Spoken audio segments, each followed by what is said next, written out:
வெளிநாட்டுல எல்லாம் அரையும் குறமா திரியறாளுவோ, இங்கதான் அம்சமா திரியறாளுவோ.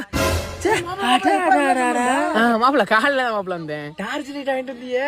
என் லைட் அடிச்சு பார்த்தாதான் உங்க பொண்டாட்டி தெரிவாளோ. மாப்பிள்ள எப்போ வாங்க மாப்பிள்ள. நல்லா இருக்கீங்களா? நல்லா இருக்கேன் மாப்பிள்ள.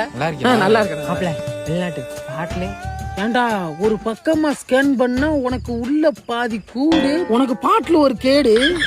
நான் மாப்பிள்ள வெளிநாடு பணமா சம்பாதிச்சுட்டு ஒரே கேட்டா இல்லைங்கிறிய. என்ன இங்க படுக்க போட்டாடா சம்பளம் தர்றாங்க. படாத பாடுபட்டு 10 இடத்துல வட்டிக்கு வாங்கி போனான்டா. இன்னும் அந்த வட்டியே கட்டல. வாழ்க்கையே தேடல போதுல. பல பேர் வாழ்க்கை தேடல தான் போகுது. ஆனா சில பேர் வாழ்க்கையில தான் எவ்வளவு தேட விட்டு போயிடுறான். இந்த இவன் முன்னாடி ஃபர்ஸ்ட் இவனை லவ் பண்ணி இப்ப இவனை கல்யாணம் பண்ணிக்கல. அது மாதிரி மாறு விடு. இந்த மாதிரி மாறினா கூட நல்லா இருக்குமே. இவன் முன்னாடி தெரிஞ்சு நீ டாவடிக்கல, அந்த மாதிரில நம்ம வாழ்க்கை போகுது.